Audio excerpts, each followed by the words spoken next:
हाँ जी hello students, अज इस lecture के अंदर limit of a functions lecture number 5 करांगे।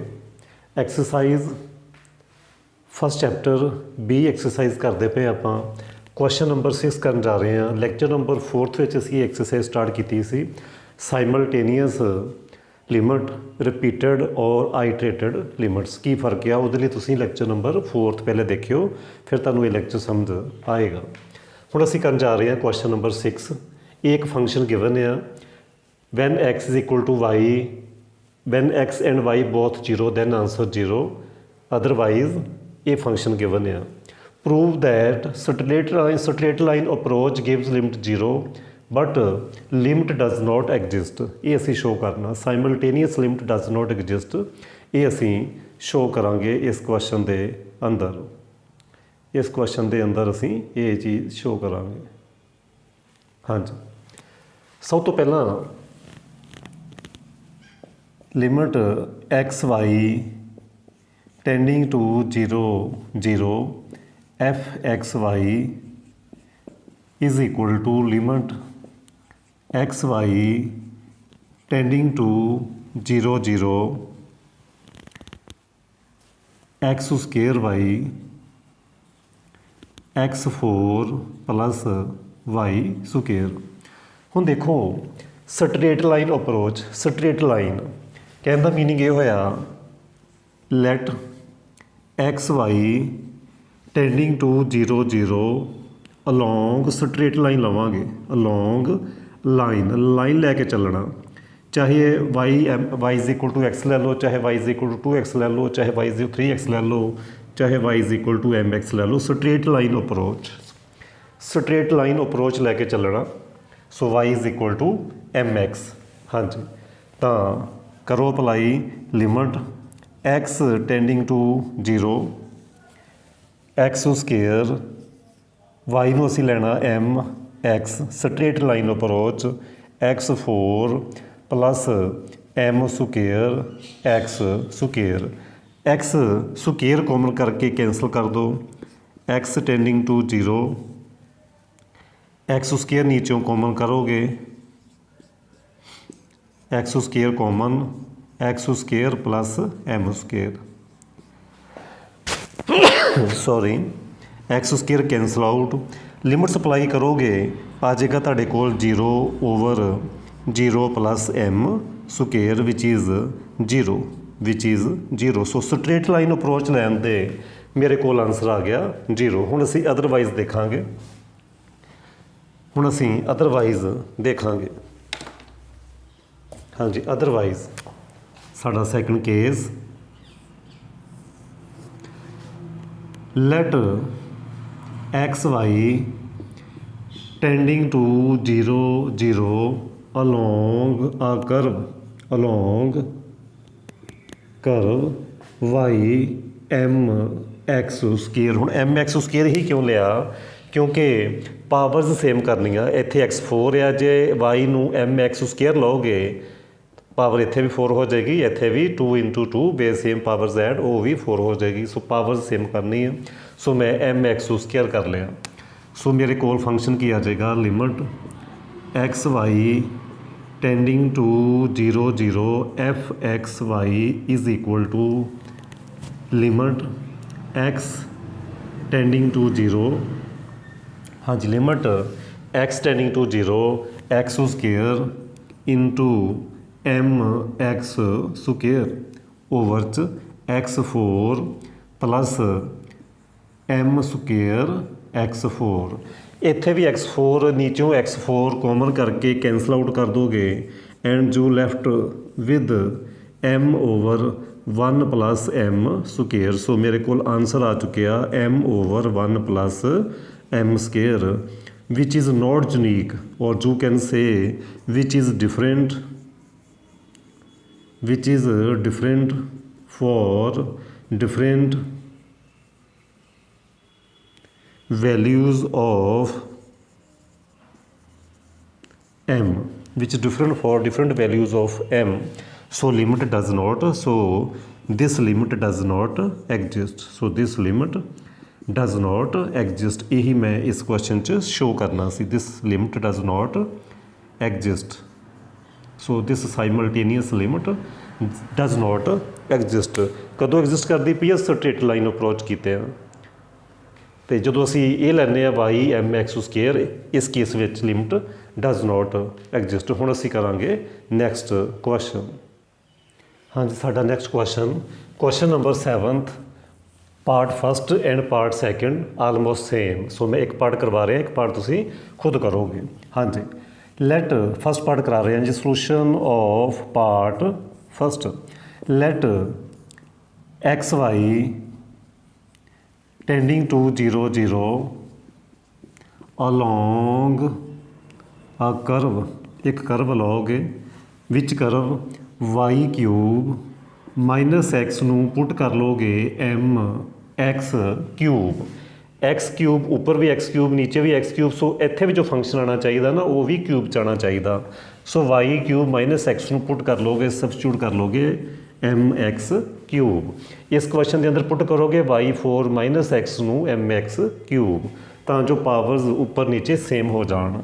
सो साडा ये स्टैप की हो जाएगा, लिमिट एक्स टेंडिंग टू 0, क्योंकि वाई नूं तो असीं पुट कर चुके हैं, तो की हो जाएगा मेरे को x tending to 0 x cube. ये सारे फंक्शन नूं असीं सबस्टिट्यूट कर लिया, की कर लिया m x cube. So further limit x tending to 0 x cube common 1 plus m, ये कैंसल आउट हो गया। सो मेरा आंसर आ गया 1 प्लस एम। चाहे तुसी लिख लो which is different for different values of m, चाहे लिख लो unique limit does not exist, चाहे लिख लो which is different for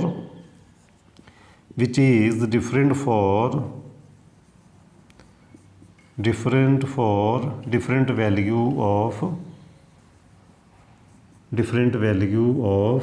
M, चाहे इदा लिख लो, चाहे लिख लो limit is not unique. So this limit does not exist, so this limit does not exist. बिल्कुल सेम ये क्वेश्चन करोगे, वाई 4 माइनस एक्स नूं एम एक्स 4 पुट कर लोगे, वो भी बड़े ईजीली क्वेश्चन हो जाएगा। हुण असीं करन जा रहे हैं नैक्सट क्वेश्चन। हाँ जी, ये रहा जी साडा नैक्सट क्वेश्चन। इस क्वेश्चन के अंदर भी बड़े ध्यान दे नाल समझोगे। Let x y tending to 0 0 along a curve which curve 2y minus 3x is equal to m x cube substitute कर लोगे। इत्थे क्यूब, इत्थे ही असीं क्यूब बना लांगे, तो कैंसल आउट होने तो बाद तुहाडे कोल लिमिट डज नॉट एग्जिस्ट आ जाएगा। बट उस तो पहले तुसीं की करोगे, वाई की वैल्यू कैलकुलेट करो 3x plus m x cube and y is 1/2 3x plus m x common कर लो, एक्स कॉमन भी किया जा सकता, x common 3 plus m x square, ये साढ़े कोल होगी वाई की वैल्यू। हाँ जी, हुण असीं सबस्टिट्यूट करांगे तो की आ जाएगा ये step, limit only x tending to 0 x y square minus x square over 4 x square over 4 further 3 plus m x square whole square, y square minus square 4 over x cube plus इनू असीं put कर चुके हैं M x cube put कर चुके हैं। 2y minus 3x is m x cube. Simplify करेंगे, x cube common होके कैंसल आउट हो जाएगा। Limit x tending to 0 4 over आ जाएगा, एक्स क्यूब कॉमन, इत्थे भी x cube 3 plus m x square whole square, नीचे आ जाएगा एक्स क्यूब कॉमन किते 1 plus m x cube common 1 plus m, x cube is cancel out. Now put x is equal to 0, taking limit 3 plus 0 square over 4 1 plus m, so which is 9 over 4 1 plus m, which is different for different values of m, so limit is not unique. Limit is not unique. So this limit does not exist. So limit does not exist. ਤੁਸੀਂ ਕਹੋਗੇ ਕਿਉਂ ਨਹੀਂ exist ਕਰਦੀ? ਦੇਖੋ ਤੁਸੀਂ m ਨੂੰ 1 ਪੁੱਟ ਕਰੋਗੇ answer ਅਲੱਗ ਆਣਾ, m ਨੂੰ 2 ਪੁੱਟ ਕਰੋਗੇ ਆਂਸਰ ਲਿਮਿਟ ਦਾ ਹੋਰ ਆਏਗਾ। ਅਲੱਗ-ਅਲੱਗ ਪਾਥ ਤੇ ਆਂਸਰ ਲਿਮਿਟ ਦਾ ਸੇਮ ਹੋਣਾ ਚਾਹੀਦਾ, ਚਾਹੇ ਪਾਥ ਕੋਈ ਵੀ ਹੋਵੇ, ਬਟ ਪਾਥ ਚੇਂਜ ਕਰਨ ਦੇ ਨਾਲ ਆਂਸਰ ਚੇਂਜ ਹੋ ਰਿਹਾ। So limit is not unique, but limit ਤਾਂ ਯੂਨੀਕ ਹੋਣੀ ਚਾਹੀਦੀ ਹੈ, ਇਸ ਕਰਕੇ ਇਹ ਲਿਮਿਟ ਡਜ਼ ਨੋਟ ਐਗਜ਼ਿਸਟ। ਹੁਣ ਅਸੀਂ ਕਰਾਂਗੇ ਨੈਕਸਟ ਕੁਐਸਚਨ। ਇਹ ਰਿਹਾ ਜੀ ਸਾਡਾ ਅੱਜ ਦਾ next question. Limit x tend to 0, ਚਾਹੇ ਇਸ ਤਰੀਕੇ ਲਿਖ ਲਓ ਚਾਹੇ ਇੱਦਾਂ ਲਿਖ ਲਓ, ਮੀਨਿੰਗ ਸੇਮ ਹੈ, ਕਨਫਿਊਜ਼ ਨਾ ਹੋਇਓ। ਇਹ question number 4th part 7th ਦਾ। ਤੁਸੀਂ ਇਹ ਕਹੋਗੇ ਕਿ ਸਰ ਇੱਦਾਂ ਲਿਖਿਆ ਹੋਇਆ ਸਟੇਟਮੈਂਟ 'ਚ, ਚਲੋ ਇਸ ਤਰੀਕੇ ਵੀ ਲਿਖ ਸਕਦੇ ਹੋ, ਕੋਈ ਪ੍ਰੋਬਲਮ ਨਹੀਂ। ਇਵੈਲੂਏਟ ਲਿਮਿਟ ਇਫ ਐਗਜ਼ਿਸਟ, ਜੇ ਇਹ ਐਗਜ਼ਿਸਟ ਕਰਦੀ ਹੈ ਤਾਂ ਸਿੰਪਲੀਫਾਈ ਵੀ ਕਰਾਂਗੇ। ਹੁਣ ਤੱਕ ਜਿੰਨੇ ਅਸੀਂ ਕੁਐਸਚਨ ਦੇਖੇ, first part, second part, third part, ਕਿਸੇ 'ਚ ਵੀ ਲਿਮਿਟ ਐਗਜ਼ਿਸਟ ਨਹੀਂ ਕੀਤੀ। ਇਹ ਕੁਐਸਚਨ ਆ ਜਿਹਦੇ 'ਚ ਲਿਮਿਟ ਐਗਜ਼ਿਸਟ ਕਰ ਸਕਦੀ ਹੈ, ਉਹ ਆਪਾਂ ਹੁਣੇ ਦੇਖਦੇ ਹਾਂ ਕਿਸ ਤਰੀਕੇ ਸੋਲਵ ਕਰੀਏ ਇਸ ਕੁਐਸਚਨ ਨੂੰ। ਇਹਨੂੰ ਆਪਾਂ ਹੁਣ ਸੋਲਵ ਕਰਨ ਜਾ ਰਹੇ ਹਾਂ।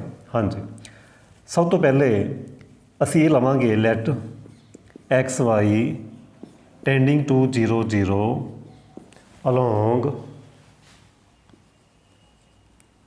ਕਰਵ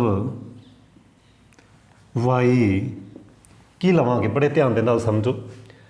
ਲੈਣਾ ਉਹ ਆ ਜਿਹਦੇ ਨਾਲ ਉੱਪਰ ਨੀਚੇ ਪਾਵਰ ਸੇਮ ਹੋ ਜਾਵੇ। ਕੋਸ਼ਿਸ਼ ਇਹ ਕਰਨੀ ਹੈ ਕਿ x ਦੇ ਨਾਲ x ਕੈਂਸਲ ਆਊਟ ਹੋਣ ਤੋਂ ਬਾਅਦ ਡਿਫਰੈਂਟ ਵੈਲਿਊ ਆਫ m ਆ ਜਾਵੇ, ਲਿਮਿਟ ਯੂਨੀਕ ਆ ਜਾਵੇ, ਉਹ ਅਸੀਂ ਚਾਹੁੰਦੇ ਹਾਂ। ਬੜੇ ਧਿਆਨ ਨਾਲ ਸਮਝੋ। ਜੇ y ਨੂੰ ਆਪਾਂ mx ਪੁੱਟ ਕਰ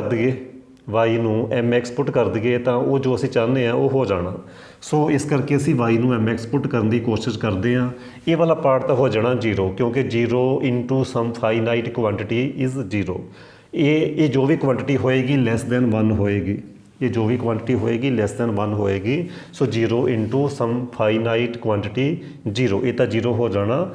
ਇੱਥੇ ਅਸੀਂ ਕੋਸ਼ਿਸ਼ ਕਰਦੇ ਪਏ ਹਾਂ y ਨੂੰ mx ਲੈ ਕੇ ਕਿ ਇਹ ਸਾਡੀ ਜਿਹੜੀ ਲਿਮਿਟ ਆ ਉਹ ਯੂਨੀਕ ਨਾ ਆਵੇ, ਉਹ ਅਸੀਂ ਕੋਸ਼ਿਸ਼ ਕਰਾਂਗੇ, ਅਲੱਗ-ਅਲੱਗ ਆਨਸਰ ਆਉਣ।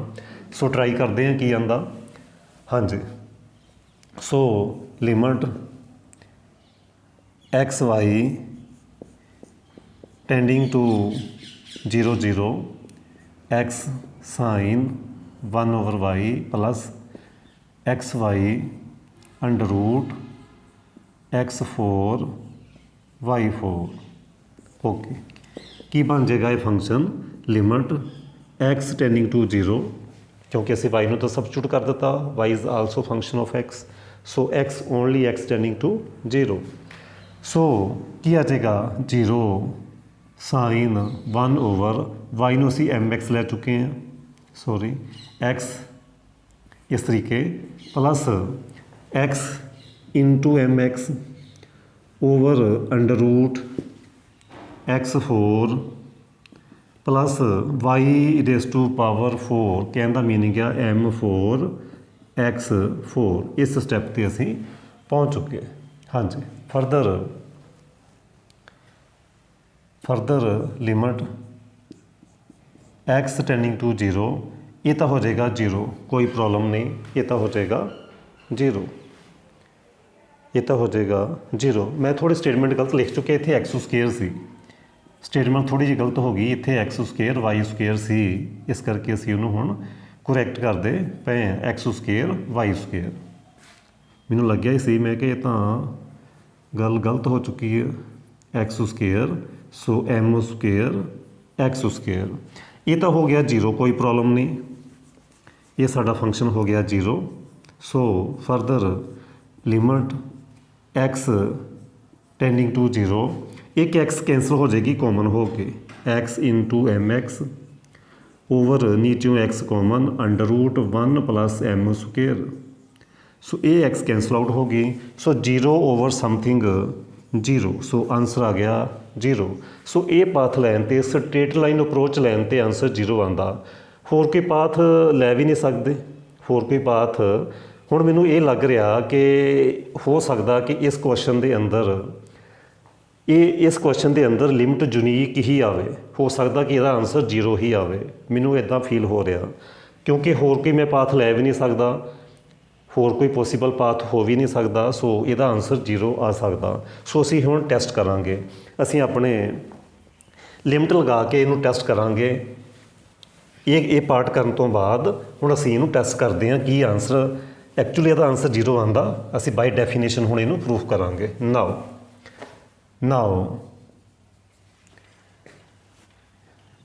at 0 0 ਅਸੀਂ ਚੈੱਕ ਕਰਾਂਗੇ at 0 0। Now take definition apply ਕਰਾਂਗੇ। take epsilon greater than 0 however small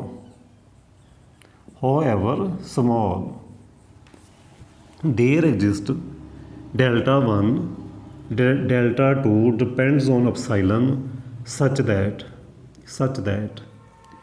दो फंक्शन तां लेने आ क्योंकि function of two variable x and y only for x minus 0 less than delta 1 असी एट 0 0 चेक करन लगे हैं। एट 0 0 असी वैल्यू ऑफ लिमिट फाइंड करांगे at 0 0। So x minus 0 less than delta 1, y minus 0 less than delta 2 and x y not is equal to 0 0। X y not is equal to 0 0 असी origin ते cheque करते पे हैं। तो की सी साडे कोल F x Y suppose कर लिया कि लिमिट 0, क्योंकि असी देख चुके हैं कि जो असी स्ट्रेट लाइन अप्रोच ਲਈ लिमिट 0 आ रहा तो असी चैक कर रहे हैं कि ओरिजिन ते वाकई आंसर 0 आ रहा। असी सो ये चैक करांगे। एफ एक्स वाई की वैल्यू पुट करो, x sine 1/y plus x y under root x square plus y square ए माइनस 0। ये सी एफ एक्स वाई की value which is further less than is equal to x sine 1/y plus x y under root x square plus y square. जे तुहानूं ये lecture समझ ना आ रहा होवे, ये मैं डेफिनेशन लैक्चर नंबर फस्ट तुसीं देखोगे। Lecture number first limit of function जो भी मैं मेरी प्ले लिस्ट बनी हुई है मेरे चैनल पर, ਉਹਦਾ ਲੈਕਚਰ ਨੰਬਰ ਫਸਟ ਦੇਖੋ। ਇਹ ਜੋ ਵੀ ਮੈਂ ਅਪਲਾਈ ਕਰ ਰਿਹਾ ਡੈਫੀਨੇਸ਼ਨ, ਉਹ ਡੈਫੀਨੇਸ਼ਨ ਤੋਂ ਸਟਾਰਟ ਕਰਨ ਤੋਂ ਬਾਅਦ ਬਹੁਤ ਸਾਰੇ ਕੁਐਸਚਨ ਸੋਲਵ ਕੀਤੇ ਅਸੀਂ ਇਸ ਟਾਈਪ ਦੇ। ਸੋ ਪਹਿਲਾਂ ਤੁਸੀਂ ਲੈਕਚਰ ਦੇਖੋਗੇ, ਲੈਕਚਰ ਨੰਬਰ ਫਸਟ, ਉਹ ਤੁਹਾਨੂੰ ਸਾਰਾ ਕਲੀਅਰ ਹੋ ਜਾਏਗਾ ਕਿ ਕਿਸ ਤਰੀਕੇ ਅਸੀਂ ਇਹ ਡੈਫੀਨੇਸ਼ਨ ਅਪਲਾਈ ਕਰਨੀ ਹੈ।